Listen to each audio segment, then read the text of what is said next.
मैं हूं अर्पिता आर्या। कोरोना का खतरा अभी टला नहीं। आर पार इसलिए हम आपसे ये अपील कर रहे हैं कि मास्क जरूर पहनें।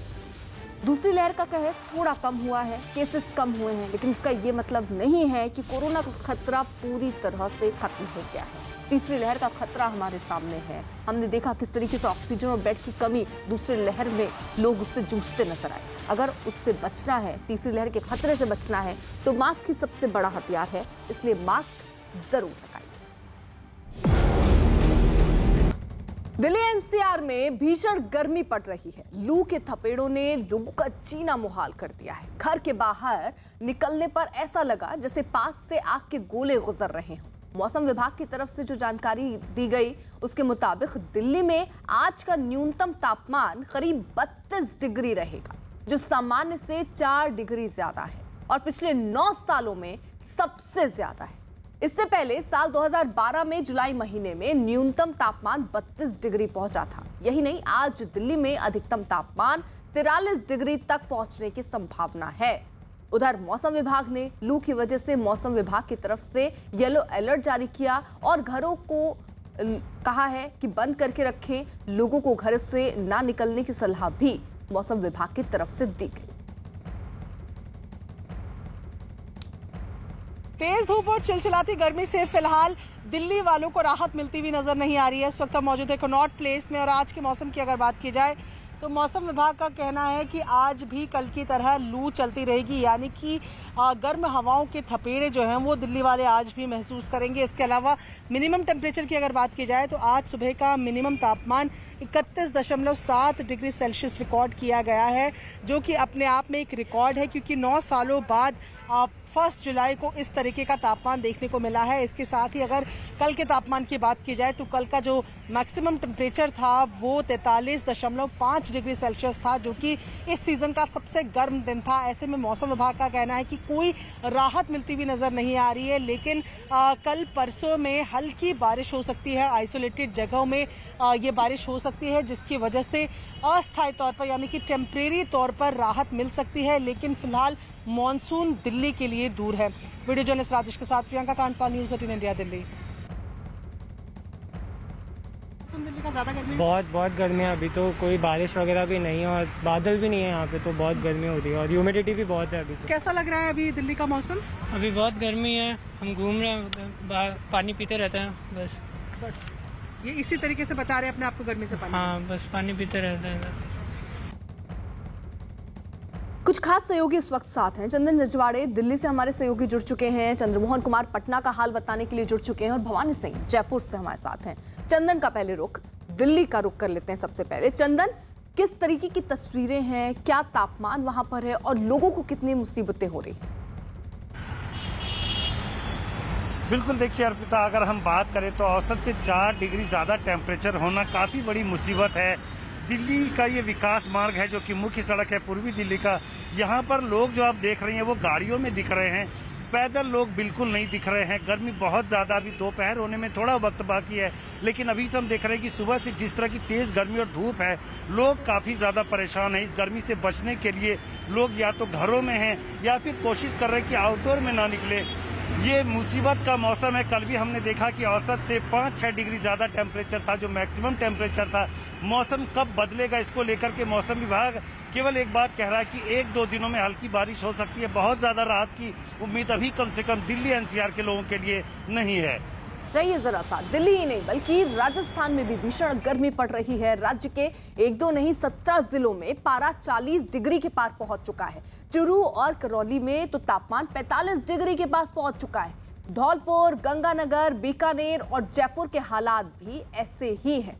बढ़ती गर्मी की वजह से लोग परेशान हैं। तेज धूप की वजह से लोगों का बाहर निकलना मुश्किल हो गया। लोग घरों में दुबके रहने को मजबूर हैं। सड़कों पर इक्का दुक्का लोग ही नजर आए और उनके हाथों में भी धूप से बचने के लिए छतरी दिखी। भवानी, जरा जयपुर की तस्वीरें दिखाइए, किस तरीके के हालात वहां बने हुए हैं और कब तक थोड़ी राहत मिलने की उम्मीद है?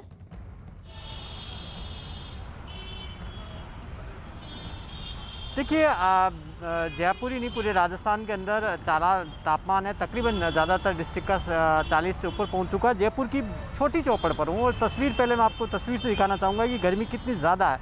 जयपुर के अंदर लोग गर्मी से बहुत ज़्यादा परेशान हैं, इसलिए देखिए कि काम करने वाले उन्होंने अपने छाते तान लिए, लोग अलग अलग छाया का आसरा ले रहे हैं क्योंकि काफ़ी मुश्किल है इस वक्त गर्मी के अंदर।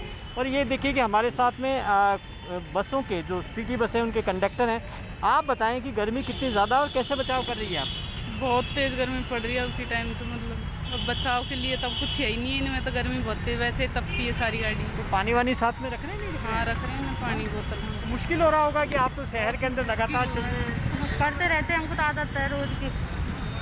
क्या करते हैं? स्कार्फ लगा रखा है? वो तो नहीं मास्क लगा रखा है अंदर। तो ज़्यादा गर्मी होती है, मास्क के ऊपर स्कार्फ है। हाँ और बस के अंदर कैसे करते हैं? बस के अंदर तो हमको आदत है, हम तो करते रहते सीट भी गर्म है अभी इस वक्त, सीट भी बहुत ज़्यादा तपती है, बिल्कुल बैठा नहीं जाता है बिल्कुल। बैठना मुश्किल हो रहा है। हाँ तो देखिए कि काफ़ी मुश्किल आ रही है लोगों को इस वक्त। और ये तस्वीर तो जयपुर की है जहाँ पर बहुत ज़्यादा इस वक्त तापमान है 40 से ऊपर है। तकरीबन जयपुर का आज 43 डिग्री के लगभग तापमान कल था और आज अभी न्यूनतम तापमान है वो 30 से ऊपर है। और राजस्थान के बाकी इलाकों में खासतौर पर वेस्टर्न राजस्थान का इलाका जहाँ पर गर्मी के साथ में लू चलती है, गर्म हवा चलती है, वो ज़्यादा परेशान करती है। और वो अभी 5 डिस्ट्रिक्ट के अंदर काफ़ी दिक्कत है। और जो पूर्वी राजस्थान का इलाका जो धौलपुर करौली है वहाँ तापमान सबसे ज़्यादा है इस वक्त, सबसे ज़्यादा 44 डिग्री से ज़्यादा तापमान करौली और धौलपुर का। तो इस वक्त लोगों को काफ़ी परेशानी है कि एक तरफ कोविड का टाइम है, दूसरी तरफ गर्मी है, उससे जूझना पड़ रहा है। जी रही जरा आप साथ दिल्ली और उसके आसपास के इलाकों में आसमान से आग बरस रही है। गर्मी की वजह से लोगों का जीना दूभर हो गया। लेकिन बिहार के कई इलाकों में जोरदार बारिश हो रही है। बिहार के अलग अलग जिलों की 3 तस्वीरें आपके सामने। पहली तस्वीर बिहार के पूर्णिया की, जहां बारिश की वजह से गर्मी से लोगों को राहत मिली। दूसरी तस्वीर समस्तीपुर की, जहां बारिश की वजह से लोगों को परेशानी का सामना करना पड़ रहा है। और तीसरी तस्वीर नालंदा जिले की, जहां कई गांवों पर बाढ़ का खतरा मंडरा रहा है।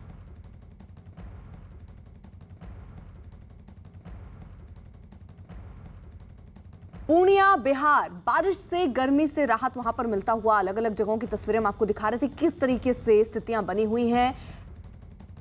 लोगों के घरों के बाहर पानी भर चुका है। समस्तीपुर की ये तस्वीरें, भारी बारिश की वजह से शहर के कई इलाकों में पानी भर गया है, जिसकी वजह से लोगों को परेशानी हो रही है। यही नहीं, लोगों के घरों में पानी घुस गया, कुछ सड़कों पर तो घुटनों तक पानी भर चुका है।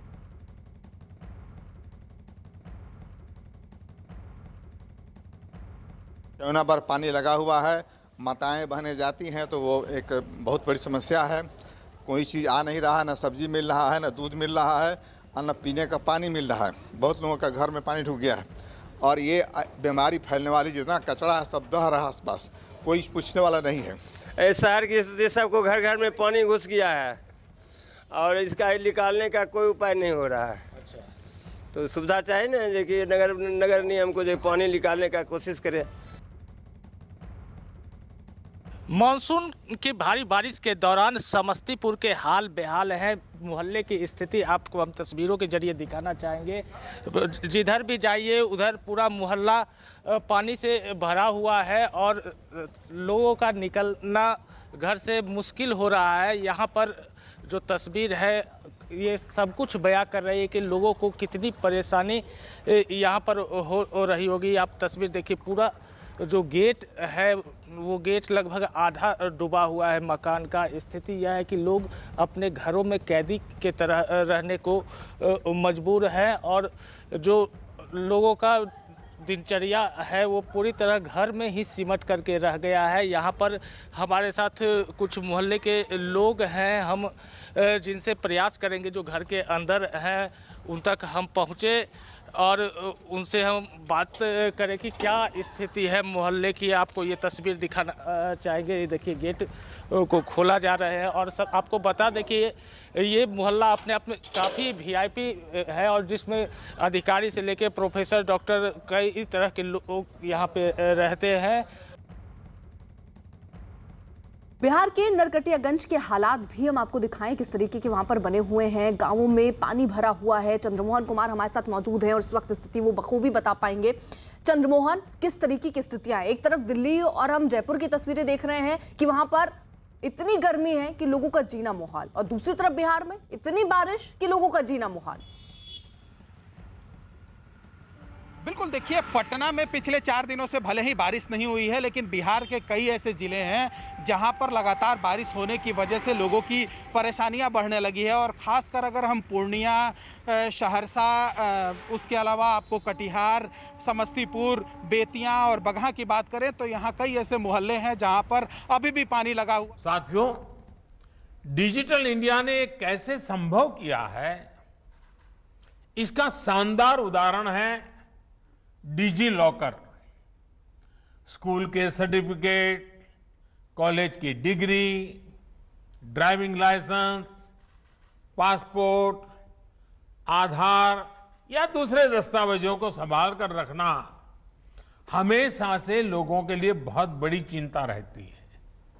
कई बार बाढ़ में, भूकंप में, सुनामी में, कहीं आग लगने की वजह से लोगों के जरूरी पहचान पत्र नष्ट हो जाते हैं।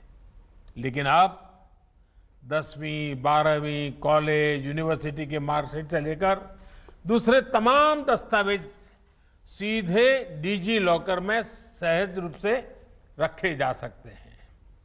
अभी कोरोना के इस काल में कई शहरों के कॉलेज एडमिशन के लिए स्कूल सर्टिफिकेट्स का वेरिफिकेशन डिजी लॉकर की मदद से ही कर रहे हैं।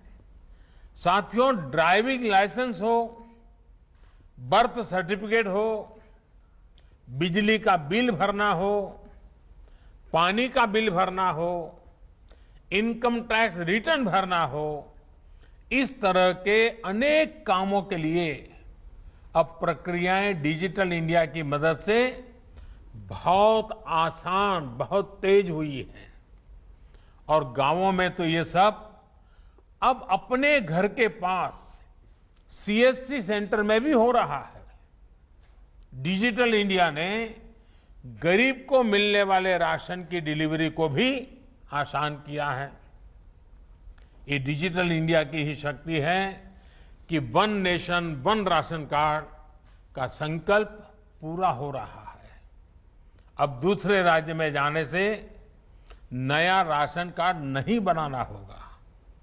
एक ही राशन कार्ड पूरे देश में मान्य है और इसके सबसे बड़ा लाभ उन श्रमिक परिवारों को हो रहा है जो काम के लिए दूसरे राज्यों में जाते हैं। अभी मेरी ऐसे ही एक साथी से बात भी हुई।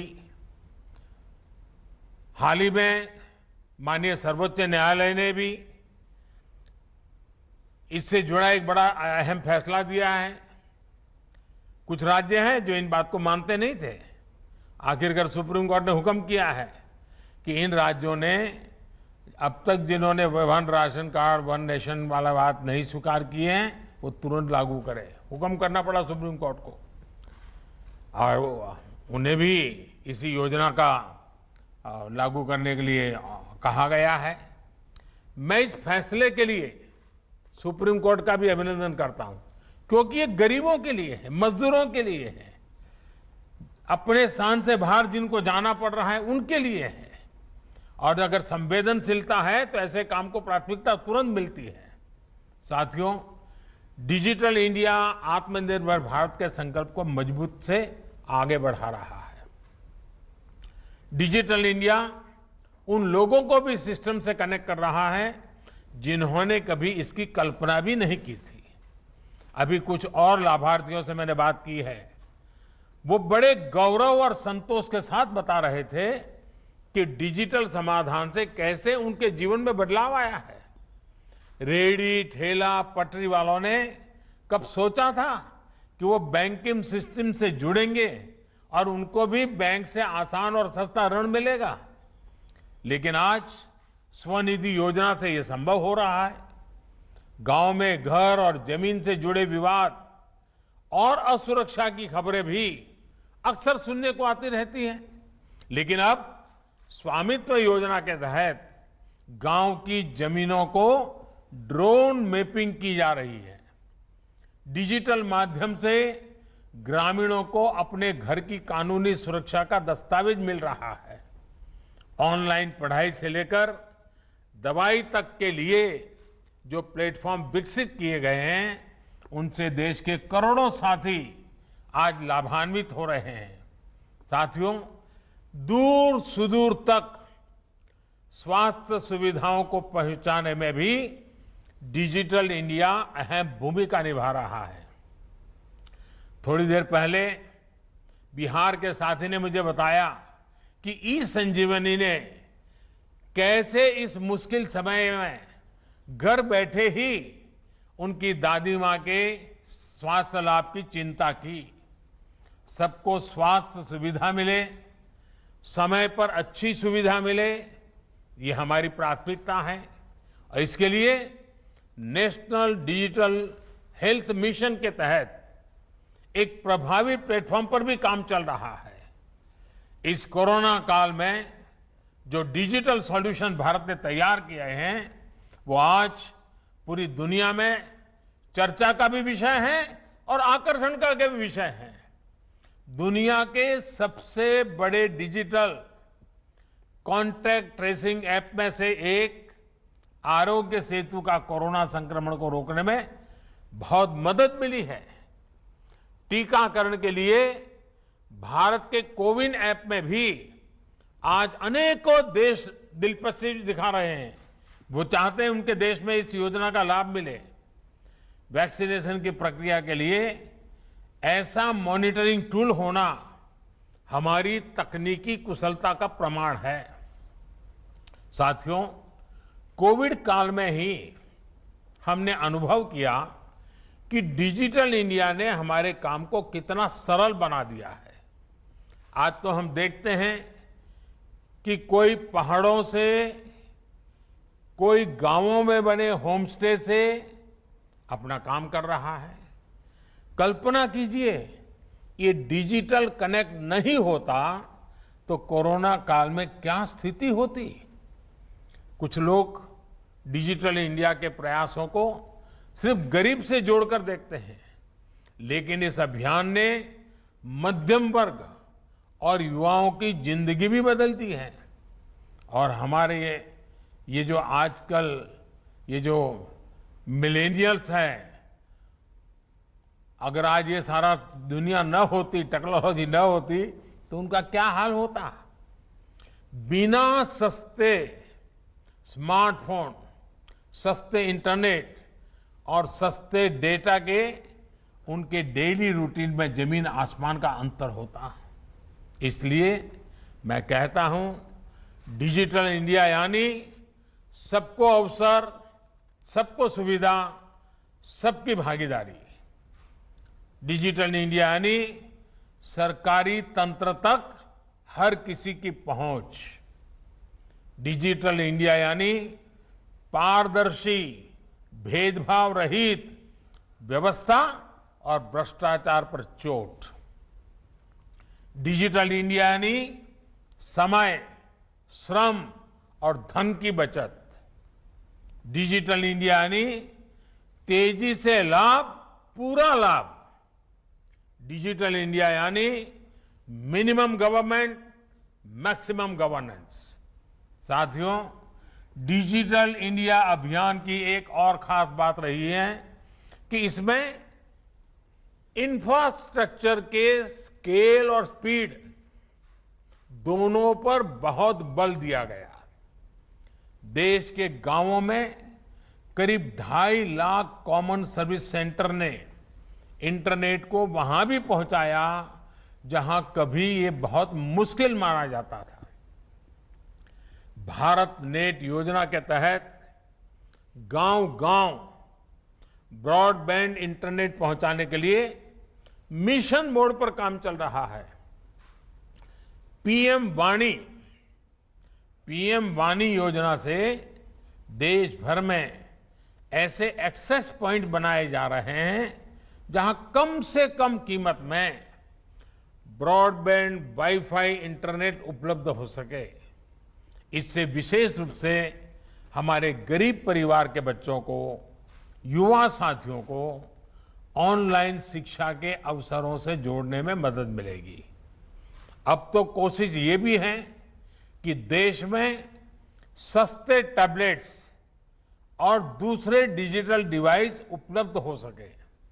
इसके लिए देश और दुनिया की इलेक्ट्रॉनिक्स कंपनियों को पीएलआई स्कीम की सुविधा दी गई है। साथियों, आज भारत जितनी मजबूती के साथ दुनिया की अग्रणी डिजिटल इकोनॉमी में से एक बना है, वो हर भारतवासी के लिए गौरव का विषय है। पिछले 6-7 साल में अलग अलग योजनाओं के तहत करीब करीब 17 लाख करोड़ रुपए 17 लाख करोड़ रुपए सीधे लोगों के बैंक खातों में ट्रांसफर किए गए हैं। कोरोना काल में डिजिटल इंडिया अभियान देश के कितना काम आया है, ये भी हम सभी ने देखा है। जिस समय बड़े बड़े समृद्ध देश लॉकडाउन के कारण अपने नागरिकों को सहायता राशि नहीं भेज पा रहे थे, भारत हजारों करोड़ रुपए सीधे लोगों के बैंक खातों में भेज रहा था।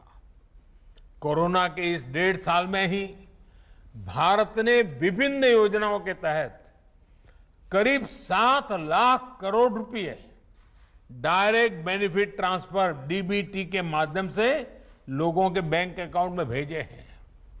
भारत में आज सिर्फ यूपीआई, भीम यूपीआई से ही हर महीने करीब 5 लाख करोड़ रुपए का लेन देन होता है।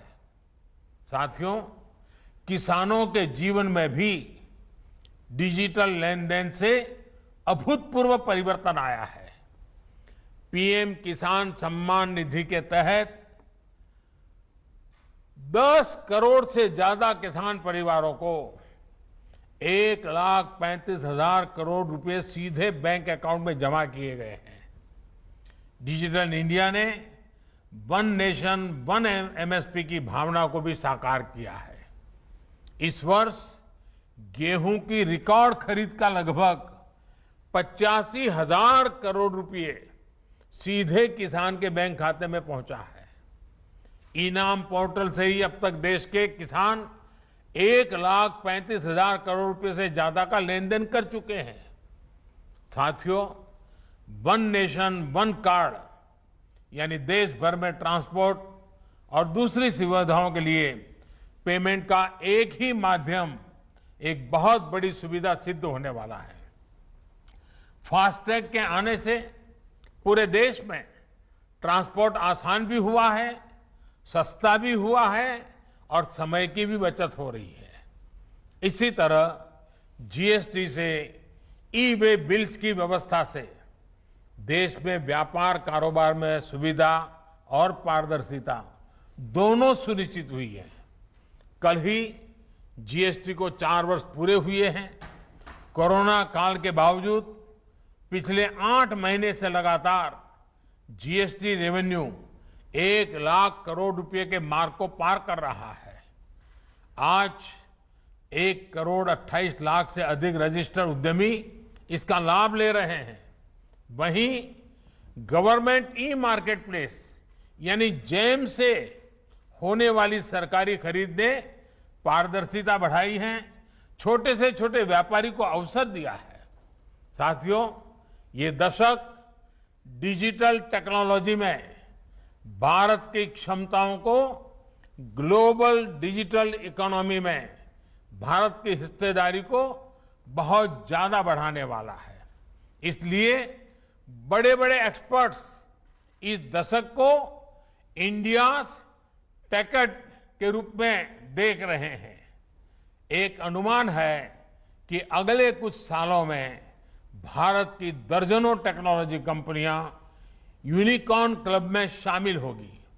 ये दिखाता है कि डेटा और डेमोग्राफिक डिविडेंड की सामूहिक ताकत कितना बड़ा अवसर हमारे सामने ला रही है। साथियों, 5G टेक्नोलॉजी पूरी दुनिया में जीवन के हर पहलू में बड़े बदलाव करने वाली है।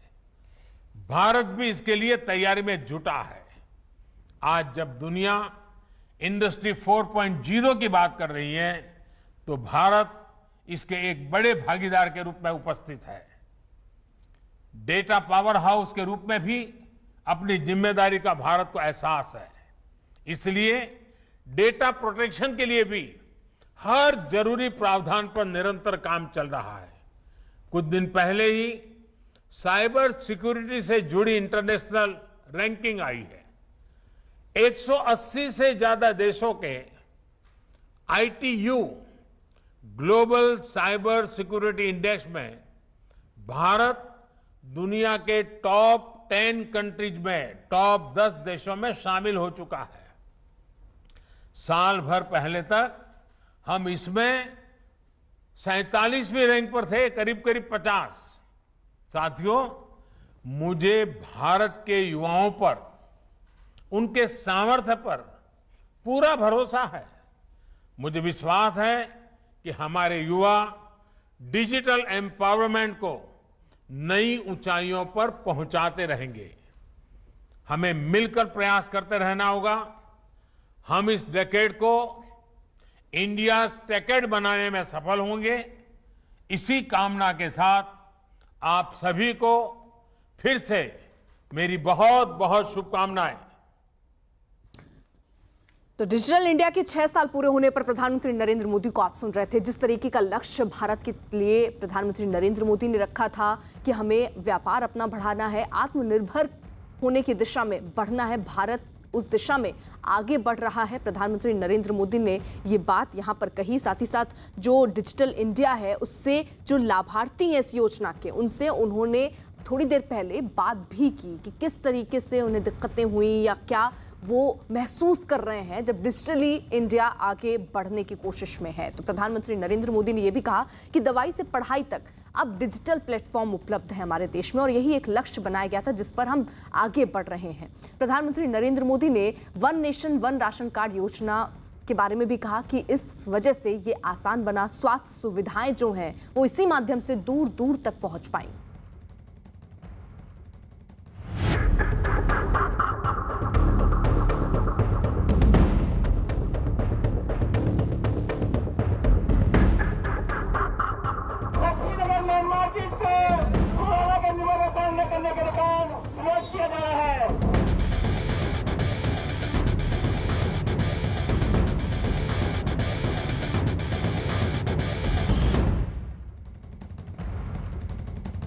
दिल्ली में कोरोना के मामले घटने के साथ ही लोगों ने लापरवाही शुरू कर दी है। दिल्ली के सदर बाजार से जो तस्वीरें आई वो हैरान करने वाली हैं, क्योंकि यहां पर सुबह सुबह ही भारी भीड़ देखी गई, लेकिन लोगों के बीच सोशल डिस्टेंसिंग और मास्क नदारद दिखाई दी। ऐसा लग रहा था जैसे लोगों को कोरोना का कोई डर ही नहीं रह गया हो।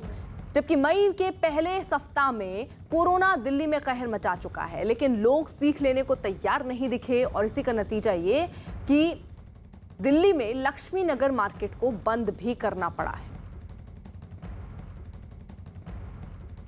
दिल्ली के सदर बाजार में इस वक्त हम मौजूद हैं और तस्वीरें दिखाते हैं कि सदर बाजार में क्या हालात है। यहाँ देखिए, सबसे पहले तो सोशल डिस्टेंसिंग, मास्क, ये दोनों ही चीजें नजर नहीं आ रही हैं और ये बिल्कुल सुबह का वक्त है जब मार्केट भी नहीं खुली है, लोगों के मुंह पर मास्क नहीं है, सोशल डिस्टेंस मेंटेन नहीं हो रहा है। और इधर पीछे की भी तस्वीरें दिखाएं, एक और शख्स जो यहाँ पर हैं ये अब मास्क लगा रहे हैं कैमरा देखकर।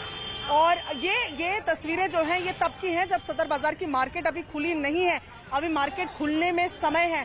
कल दिल्ली के लक्ष्मी नगर मार्केट को कोरोना नियमों का पालन ना करने के चलते 5 जुलाई तक बंद कर दिया गया। बावजूद उसके बाजारों में इसका असर देखने को नहीं मिल रहा है।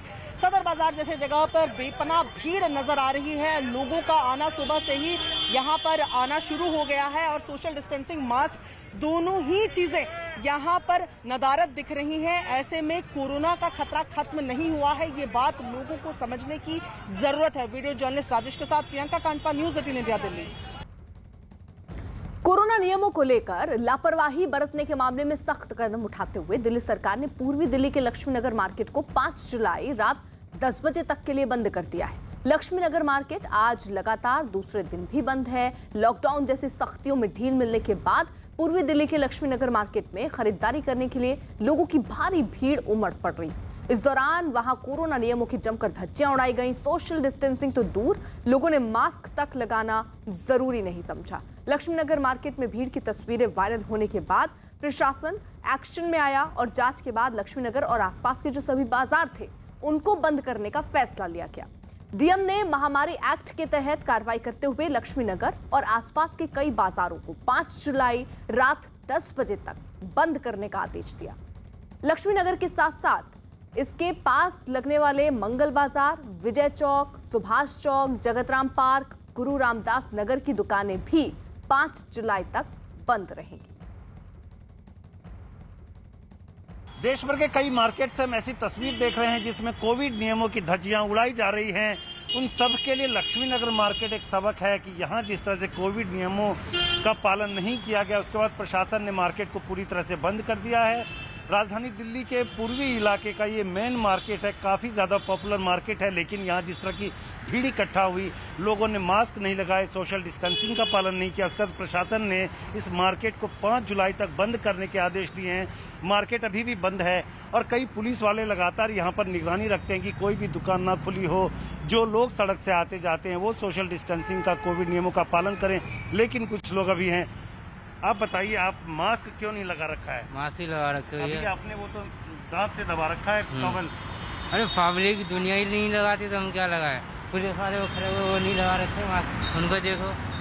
चलिए, तो ये है असल मसला कि लोग जो है दुनिया को दोषी बताते हैं और यही भीड़ यहाँ जो इकट्ठा हुई, इस पर प्रशासन को ये फैसला करना पड़ा। कुछ पुलिस वाले आपको सामने ज़रूर दिखेंगे जो कोशिश करते हैं कि आने जाने वाले वो मास्क लगाएं, सोशल डिस्टेंसिंग का पालन करें, लेकिन हालात अभी भी यहाँ पर बहुत बेहतर नहीं हुए हैं। 5 जुलाई के बाद देखना होगा कि प्रशासन की तरफ से क्या फैसला होता है। लेकिन लक्ष्मीनगर मार्केट को बंद करने के बाद रोज़ाना कामकाज करने वाले, रोज़ाना कमाने वाले, उनके लिए संकट है रोजी रोटी का। तो बाकी मार्केट्स के लिए सबक है कि उनकी दुकानें बंद ना हो, मार्केट बंद ना हो, तो वो कम से कम कोविड के दौरान नियमों का पालन करें ताकि इस महामारी को फैलने से रोका जा सके। प्रणय के साथ चंदन जजवाड़े, न्यूज़ 18 इंडिया, लक्ष्मीनगर, दिल्ली। अब जरा 2 तस्वीरें भी आपको दिखा दें किस तरीके की स्थितियां बनी हुई हैं, क्योंकि लक्ष्मीनगर मार्केट भी जो है वो बंद हुआ और उसके बाद प्रशासन ने अब और सख्ती दिखाई है और बाजारों को भी ये कहा गया है कि अगर ऐसे ही लापरवाहियां होती रहीं तो दुकानों को बंद करवाना पड़ेगा। तो प्रशासन ने जब ये तस्वीरें वायरल हुई, भारी तादाद में लक्ष्मीनगर में जो लोग हैं वो सड़कों पर दिख रहे थे, बिना मास्क के, सोशल डिस्टेंसिंग भी नहीं दिख रही थी। उसके बाद एक्शन में आया प्रशासन और उसने 5 जुलाई तक लक्ष्मीनगर मार्केट बंद कर दिया है।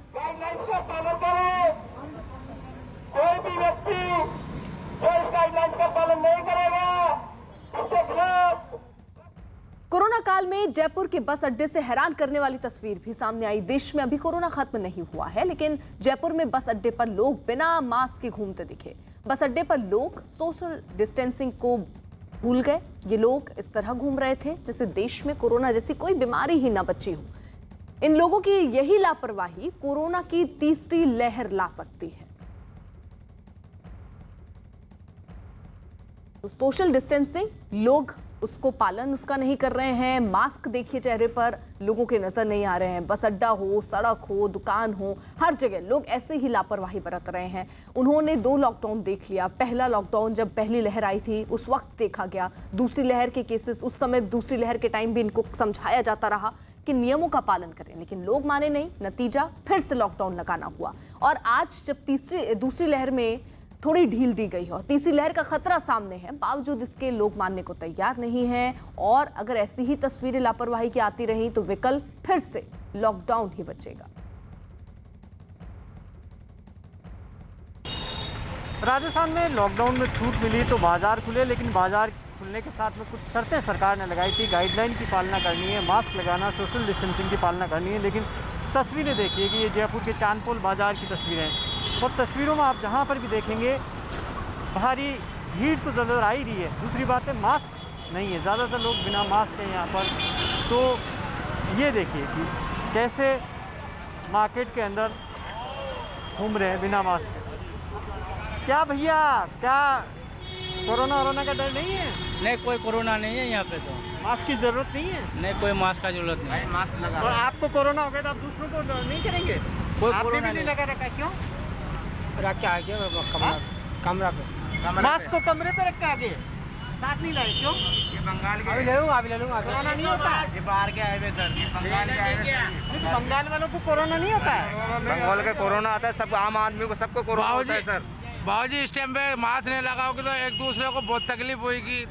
लेकिन कैसे तकलीफ होगी? आप तो ये बिना मास्क वाले आपके साथ बैठे हैं। अब क्या करें बाबूजी? चालान करवा दें आपको? कराओ सर, कराओ। 500 रुपये का चालान लगा मास्क जाएगा सर, इनके कोई फर्क नहीं है सर। मैं आपको एक बात पूछना चाहता हूँ, ये क्या है कि ये चीज़ को समझते नहीं, लेकिन आम आदमी के ऊपर क्या क्या क्या दृष्टि है, क्या क्या मतलब आपका मास्क कहाँ है? मास्क क्यों नहीं लगा रहे? अरे भूत हो गया ये सर, ये हाथ से लगाओ। अच्छा ये बताइए कि फिर अगर लॉकडाउन लग गया, वापस काम करते हैं, मजदूरी करते हैं, अगर सरकार ने वापस पाबंदी लगा दी फिर क्या करेंगे? घर पे रहेंगे? घर के रहेंगे। चाहते हैं मार्केट खुला रहे, नहीं रहे? खुला रहना चाहिए सर। खुला रहेंगे तो मास्क लगाएंगे तभी खुला रहेगा। ये बात सही है। हाँ? क्या लगता है आपको, मार्केट खुला रहना चाहिए? मार्केट खुला रहना चाहिए सर, लेकिन मास्क तो लगा नहीं रहे। मास्क जरूरी है लगाना। मास्क जरूरी है, चाय वाला की लो, चाय वाला की। चाय वाला कर लो सर, जो मास्क नहीं लगाए उसको चालान करना चाहिए सर। चालान करना चाहिए, लेकिन करेंगे किसके? भैया इधर इधर इधर इधर जाओ मत, दौड़ो मत। आप देखिए कि किस तरीके से कैमरा देखेंगे तो मास्क देखकर भाग। ये बंगाल से जब आए, ये भीड़ देखिए आप किस तरीके की। यहाँ देखिए कि यहाँ भाई साहब बैठे, 52 साल के। ये मास्क कहाँ था? मास्क 52 साल के क्यों नहीं लगा रहे? मास्क दे रहा गुटखा खाया अभी। आपका मास्क कहाँ है? नीचे है, तो इसके ऊपर लगाए क्यों नहीं रहे? क्या करते हैं आप? पट्टियों का काम करते हैं, मजदूरी करते हैं। अगर आप बताइए कि अगर सरकार ने फिर अगर रोक लगा दी तो क्या करेंगे? घर पे रहेंगे? मजदूरी आपकी चलती रहनी चाहिए, नहीं चलती रहनी चाहिए? चलती रहनी चाहिए। वो तो तब चलेगी जब मास्क लगाएंगे आप। लगाइए ना मास्क। आप ये देखिए, ये हाल है, ये हाल है बाजार, हाल है देखो हिंदुस्तान का। यही सबसे बड़ा डर है और ज़रूरी ये है कि अगर मार्केट खुला रखना, अगर लोगों की रोजी रोटी आजीविका साथ में चलती जाए तो भाई साहब मास्क लगाइए। आप देखिए कि किस तरीके से ये बाज़ार की स्थिति है कि मास्क नहीं लगा रहे। और वो तब जब सामने देखिए कि पुलिस के यहाँ पर ट्रैफिक पुलिस के लोग खड़े हैं, कुछ नहीं कह रहे हैं, उनके बिल्कुल सामने। आप देखिए कि हम उनसे भी बात करते हैं कि आखिर रोका टोकी क्यों नहीं हो रही है। आप देखिए कि किस तरीके से मास्क तो पूरा लगाइए, लेकिन नहीं लगाएंगे। यही सबसे है कि जागरूकता होनी चाहिए। या हम देख रहे हैं कि बाजार में ज़्यादातर ने मास्क नहीं लगा रखा। आप टोकते नहीं उनको? खूब टोकते हैं भाई साहब, मानते नहीं लोग। लगवाते हुए मानता ही तो पुलिस को देख के लगा दे, कहीं कहते सुनी अनसुनी कर लेते हैं। चालान काट सकते हैं आप, क्यों नहीं काट रहे? नहीं, मेरे को पावर नहीं है चालान काटने। वो किसको है? एसआई को पावर है श्रीमान जी। अच्छा, मास्क के और सोशल डिस्टेंसिंग का वही चालान काट सकते हैं। हाँ, आप कौन सा चालान काट सकते हैं? हम तो helmet, seat belt, mobile, wrong side इनका काट सकते हैं। पुलिस गश्त नहीं कर रही है बाजार में? हाँ जी भाई साहब रुकिए, ये देखिए मास्क तो लगा लीजिए पूरा। सर बहुत ढीला हो रहा है। हाँ जी, टाइट करिए, ढीला हो रहा है तो। ये बाजार की तस्वीर आप देखिए कि अब बाजार की भीड़ देखिए आप। ज़्यादातर लोगों के पास मास्क नहीं है, कुछ ने लगा रखा, सिर्फ कैमरा देखकर। और मार्केट की तस्वीर देखिए कि सोशल डिस्टेंसिंग शब्द है ही नहीं, लेकिन उससे भी कम से कम मास्क तो लगाएं, वो भी नहीं लगा रहे हैं। और मास्क नहीं लगाएंगे तो सरकार के पास में ऑप्शन क्या होगा? केसेस बढ़ेंगे तो फिर उसे एक बार लॉकडाउन लगाना पड़ेगा। लोग समझने को तैयार नहीं है कि दूसरी लहर में किस तरीके से लोगों को हर दूसरे घर के अंदर मुश्किल का सामना करना पड़ा, उसके बावजूद समझने को तैयार नहीं। कैमरामैन मनीष के साथ भवानी सिंह, जयपुर, न्यूज़ 18 इंडिया।